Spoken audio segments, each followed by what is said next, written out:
Hi, I'm Dog. Welcome back to the UBL. Sunday, still Sunday, Sunday, October 14th, 2018. I want to do failure mode analysis of our Key West East League Championship Series. I just wanted to go through game by game, start from the start. Before I do that, one more shout out to the West League, West Northwest Division. Winnipeg had created as much as a 4 or 5 game lead over BC late in the season. The Brawlers came roaring back off the bat of Al Walker and caught Winnipeg on the final day to force a one-game playoff. And in that one-game playoff, much like the rest of the season went, Winnipeg jumped out to a lead. In fact, Winnipeg had an 8-0 lead in this game. In the top of the fifth, as we went to the bottom of the fifth, the Walleye were up 8-0 and already counting on their West League Championship Series. Because this playoff game was not just for the West Northwest Division, it was for home team advantage through the West League playoffs, which meant that the winner would not have to play the wild card sacrificial lambship. So Winnipeg was out to an 8-0 lead. BC came back with 6 runs in the bottom of the fifth. Al Walker, look at this, 2 home runs in this game, trying to single-handedly keep BC in the division championship, in the division title. Winnipeg still was up 8-6 after 5 innings. Went up 9-6 after the top of the 6th. BC came back. If you love baseball, you need to check out this box score. And when we release the almanac, go in and look at the game log. This thing was incredible. BC chipped back to make it 9-7. Winnipeg in the top of the ninth added 2 runs, 11-7. Should be automatic, right? No. BC came back, and again, it was Al Walker. 4 runs in the bottom of the ninth to tie the game and send it to extra innings. Winnipeg finally closed the door, getting 2 runs in the 10th, and BC finally had no answer. Well, BC was not done. This wasn't over yet, because BC wiped the floor with Tijuana in the sacrificial lambship, and then came back to face Winnipeg in the West League Championship Series. So, anyway, that's 3 minutes of one game between Winnipeg and BC. I thought it was well worth talking about, studying you guys especially you guys who are just new to the game. So let's go and check out what did we do? What happened here? Sacrificial lambship games. Tijuana and BC. BC took care of business pretty quick. In the East, it was Key West and Richmond.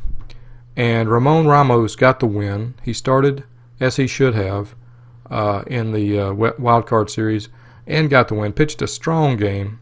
Although we gave up 12 hits to Richmond, we were able to keep those guys. We had 3 double plays in this game, and we were able to. Our defense kept the runs to a minimum. Ramiro Gomez homered twice. The guy was nuts before he got hurt. Ray O'Neill took the loss. Manuel Cruz got a save. Wow, he got a save? I guess he pitched the entire ninth, and I don't know. We had 4-run lead. Maybe he pitched part of the 8th too. Or maybe he pitched, I guess he faced more than the minimum batters. Let's see, log. Oh, game log's not been stored. Oh, okay. Yeah, when you move into a new season, when you move into the off season, boxes, logs, game recaps are not stored until you create the almanac. So that'll come up later this year. So Ramiro Gomez 2 for 3 with 2 home runs, 3 RBI. Walker 3 for 3, a home run, 3 RBI. Good night. So yeah, that was the 6th. On the 7th, no games. On the 8th, The Lambships returned to the home team. And in this case, Francisco Guerrero pitched very well. Both teams hit a lot less, and Richmond didn't score until the 8th. Guerrero got the win. Abdul Sabir Marid got the loss. John Johnson got the save. I guess it was John Johnson. And Key West only picked up 2 runs, but that's all they needed to win the game 2-1. Over in the West, Tijuana came back, closed down BC, and won it 2-1. It was the only game Tijuana would win, the Donkey Cabrones, in this series. What else? Great pitching performance by Francisco Guerrero. He only had like a 9-5 record this year, but he pitched great all year. He just didn't get the run support, I think, that Ramos got. So that was game 2. That was the 8th. And an off day. No, not an off day. Okay, on the 9th, this was the final game of the East League wildcard sacrificial lambship. And Jack Johnson started for us and got the win. You see, it was not as precise of a win as the first 2. Richmond scored 4 runs on us thanks to Carlos Fabian, who homered. Ramiro Gomez, however, homered twice to bring us the victory. Gomez, 4 homers in 3 games. He was the player of the series in my mind. So Parrot Heads won despite 3 errors, 5-4 to take the series 3-0. Over in the West, over in the West, I got to help Casey out here in a second. BC went up 2-1 over Tijuana to force to go to a game 4 in that series. Man, still struggling with allergies. And BC won it in convincing fashion, 10-1. Okay, so here we've got, let's go back to the calendar. September, excuse me. The games were spaced apart, so Ramos got a start. Guerrero got start 2. Jack Johnson got start 3. Now, what I expected, I was up in, I was over in Gatlinburg, and I didn't have really, although the UBL website was up, I really had a hard time understanding and visualizing what was going on. I did not realize there was such a long rest between games here. And in my mind, over in Gatlinburg, I was expecting our number 4 guy, Jose Cantu, to start against Madison, and then our number 5 guy, Carlos Gonzalez. And I didn't understand why they went out of order. Well, it's because OOTP rightfully went back to the top of the rotation. Ramos had had a week of rest. He was ready. He'd had 1, 2, 3, 4, 5, 6. He was on his 7th day of rest. So he had plenty of time to recover.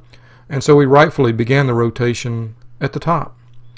And let's see if this is available. And it's not. I'll have to go to the UBL calendar to see that. Ramos got the win as we beat Madison handily 10-1. And then the next day, Guerrero got the win as he shut out Madison 2-0. So that was our top 2 guys, Ramos and Guerrero. Then there was an off day. And what I expected to happen was our number 3 guy, Jack Johnson, our number 4 guy, Jose Cantu, and our number 5 guy, Carlos Gonzalez, and then come back with Roman Ramos to start again, basically on the same schedule, a week of rest. Well, that ain't what happened. And let me come back here again to the UBL scores. Let's go to September the... let's see. I better jump ahead. How about the 10th? The 11th. 12. 13. 13. Here we go.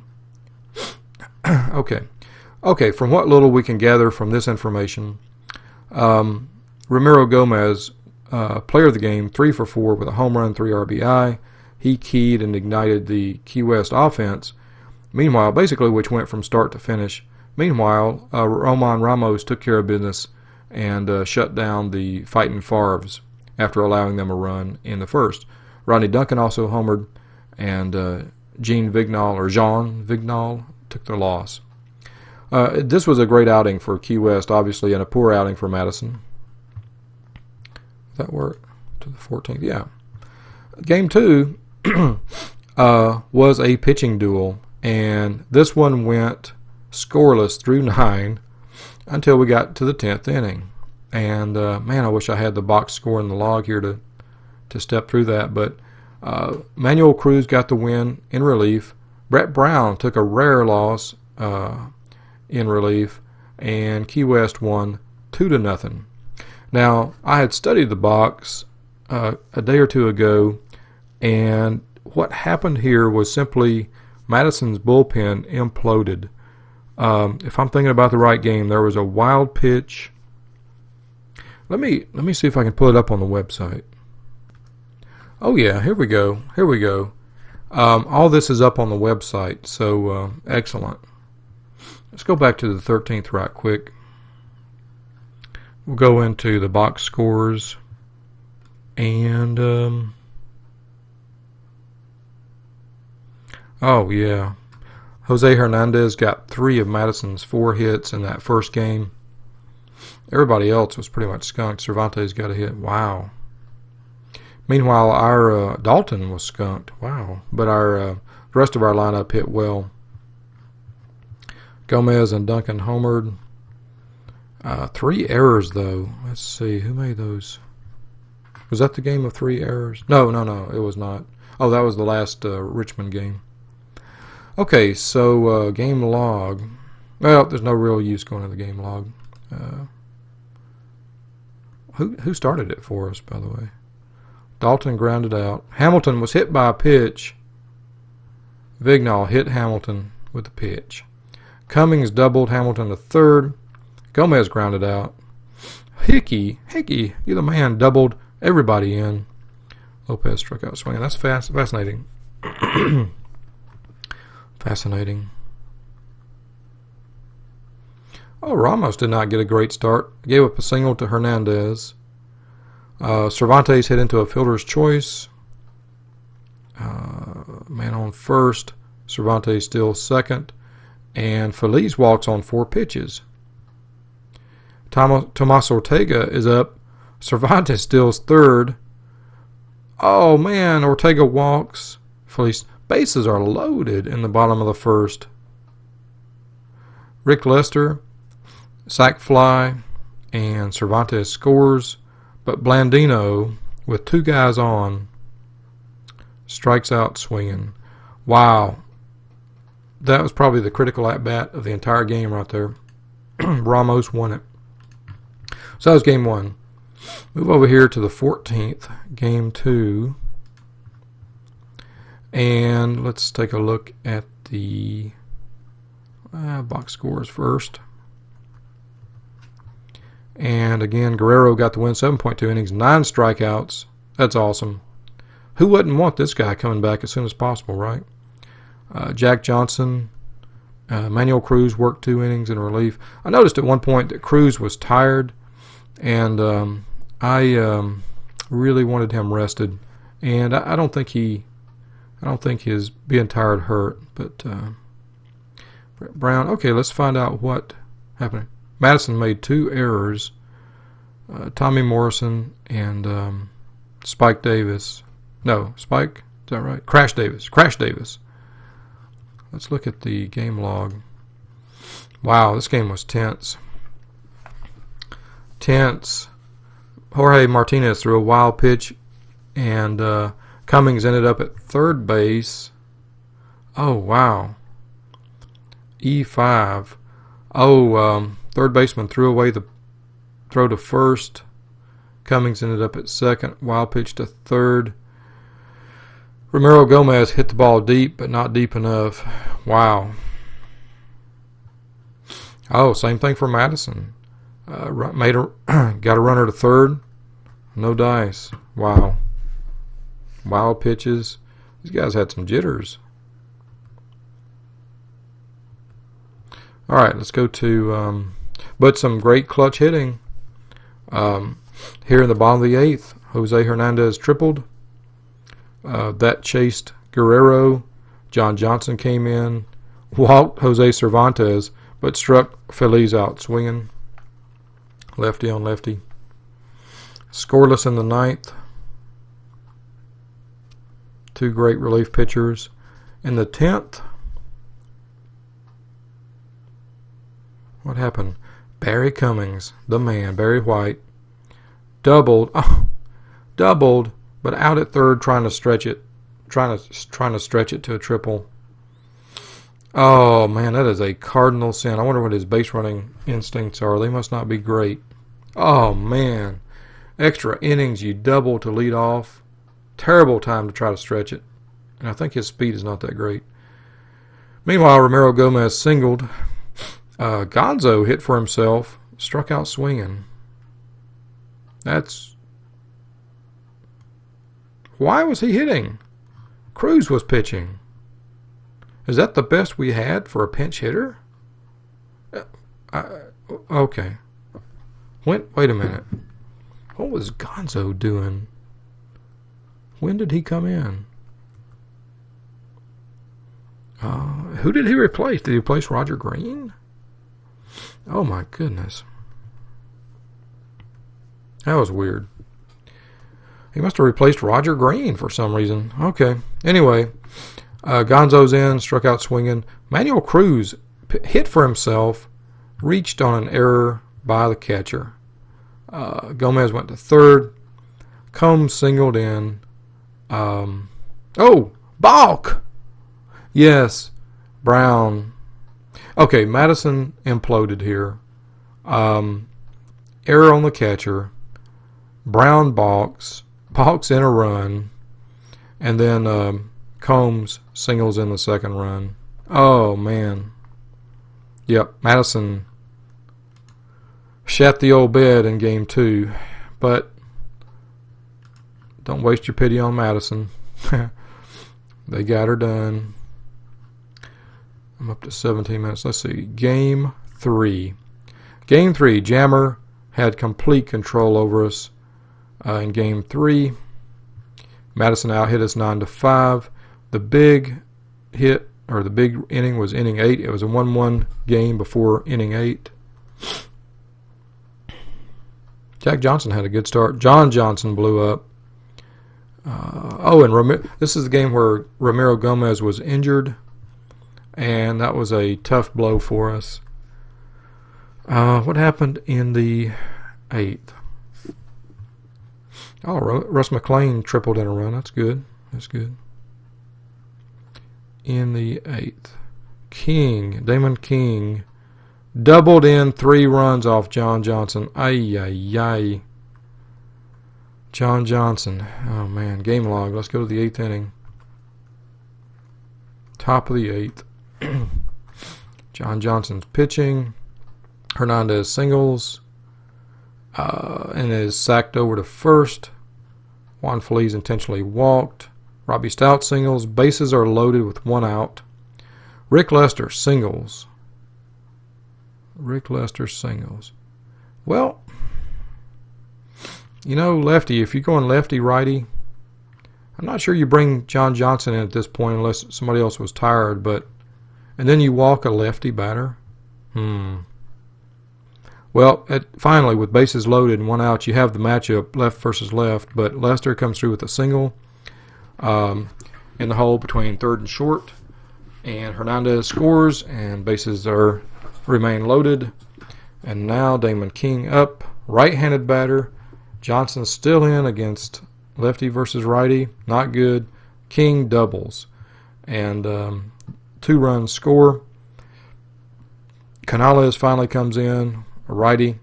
Faces Tommy Morrison, who flies out deep enough to right to score Rick Lester. And that was the big inning. Basically misuse of lefty matchup. And Madison took advantage of it. Okay, so game 4. Oh man, game 4 got all over us. This is where we should have started Jose Cantu. I should have had strict rotation sequence. But Ramos came back. You know, I would have definitely given up. Carlos Gonzalez was hot in the 5 spot. I really, if I were micromanaging this, if I were at my console, Jose Cantu goes in this game. Definitely. When did Ramos last pitch? He started on the 13th, so he had 1, 2, 3. He had 4 days of rest. He came back on 4 days of rest. You know, he should have been fine, but youch. Good night. Look at that 19-hit explosion by Madison. All right, let's go to the box scores. And how many? Oh yeah, goodness, they destroyed Ramos. Home run, 7 earned runs, 9 hits. Ramos walked 3, struck out. He didn't have it at all. 2.1 innings. So I wonder what big hit knocked him out. Davis homered with 1 on in the second with no outs. Oh man. Second inning, Morrison doubled with no outs. Well, the hit parade.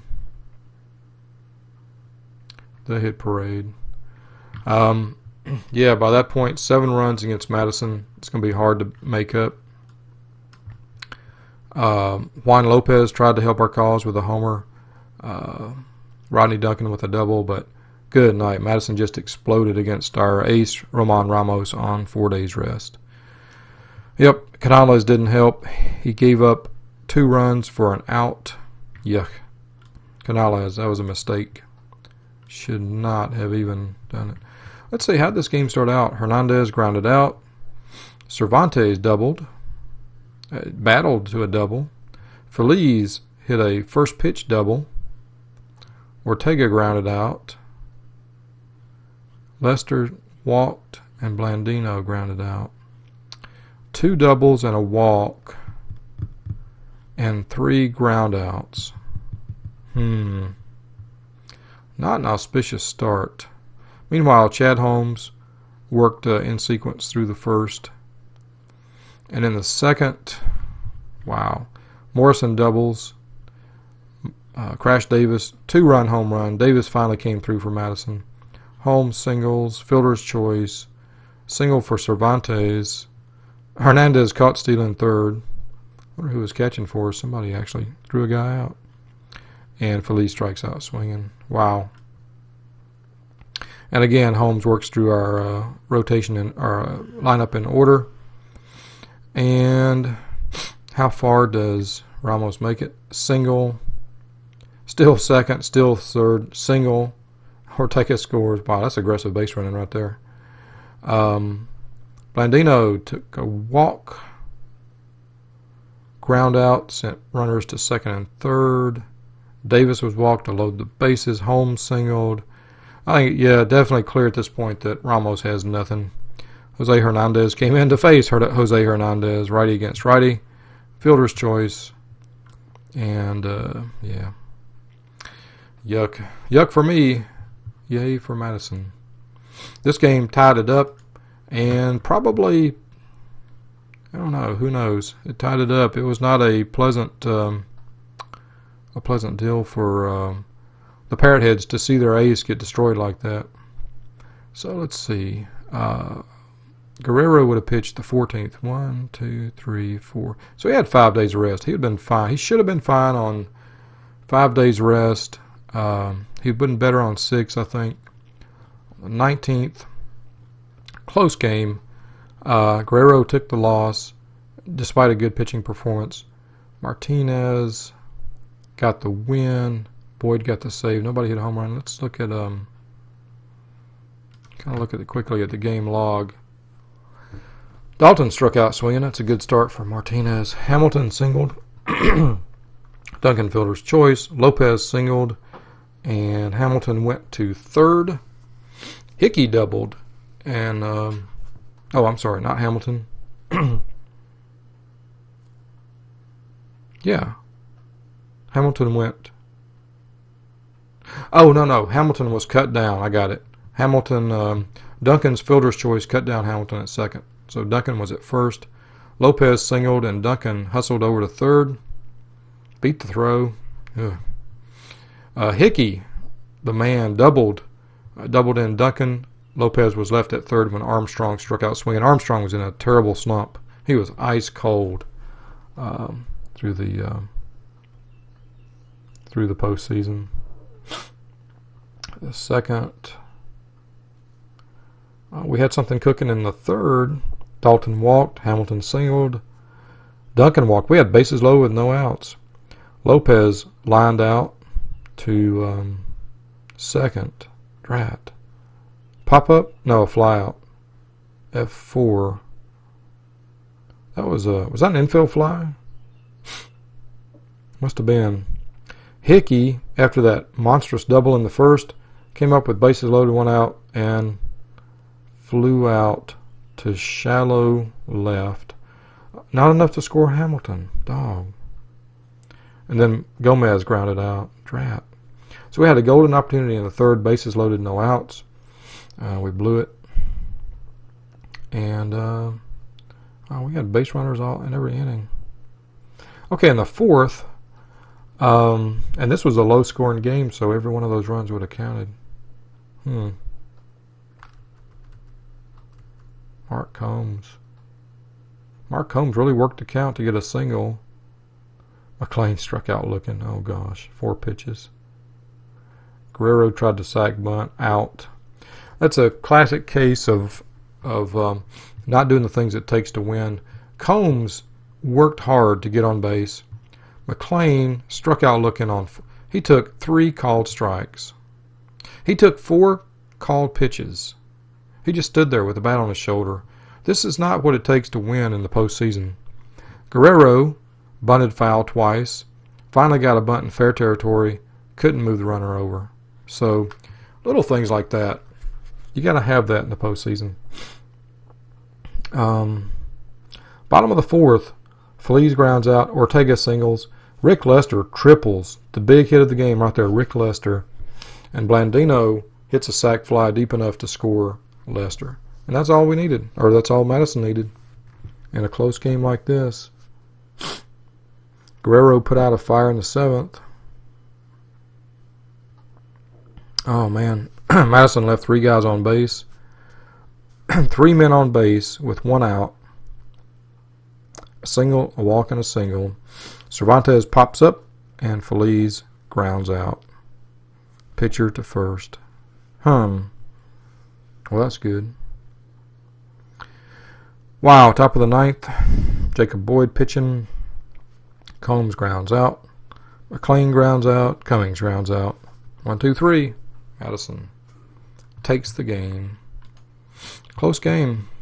You know, those blowouts like on the 10-3 and then earlier the 10-1, you know, those are going to happen in the regular season and in the postseason.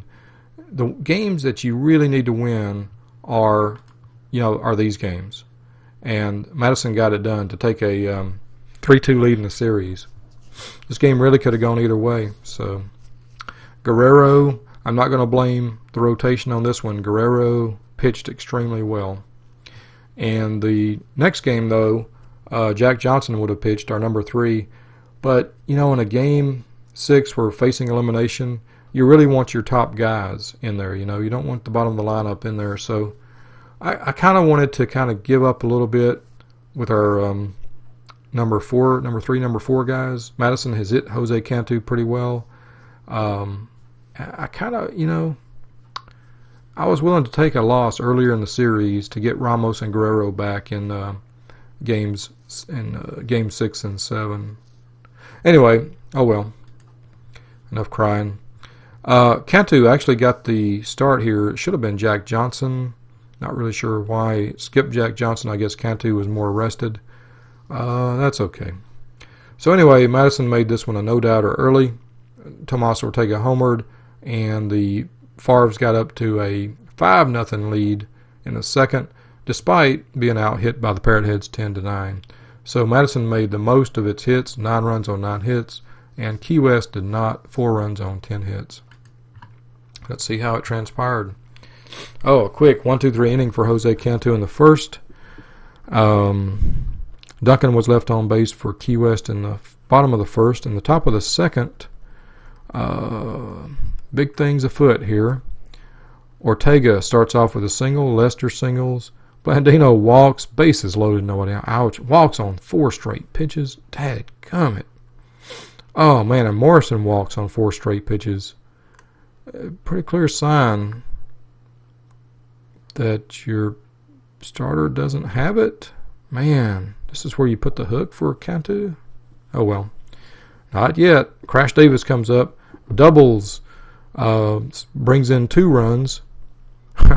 And still nobody out. Vignal, finally the pitcher, strikes out looking at a 3-2 pitch. Man. 3-2 pitch, and Cantu threw him 3 balls out of the strike zone. Golly. Well, looked like Cantu was starting to regroup. Jose Hernandez got behind, but hit an 0-2 pitch in the hole for a single to score Morrison, and that was it for Cantu. Cervantes came up, singled on the first pitch. So give it up to Hernandez. He did what he needed to do. An 0-2 pitch. Cantu had it going. Hernandez beat him. Finally, our Jose Hernandez came in. A double swap. And by that point, ball game was over. We weren't going to score 5 runs. In the bottom of the third, we got 1 run out of a single and a double and another single. 1 run, single, double, and single. Madison did a good job defensively. Then Ortega comes up, 3-run home run. As if there was any doubt, 8-2. Dalton's double scored another run for us, 8-3. Never say die until die. Madison scores another run in the 7th to make it 9-3. And they're already starting to celebrate up in Madison. Let's see. Parrot Heads make some noise in the 8th, but again, only score 1 run out of 2 doubles and a walk. Just not, little things that are just not getting it done. Here we bat Jason Piper, our pitcher. Man, this is what you do when you're way ahead, not way behind. Well, in the 9th, we went down in sequence. Dalton, top of our lineup, Dalton, Hamilton, and Duncan. And Madison takes the East League Championship Series.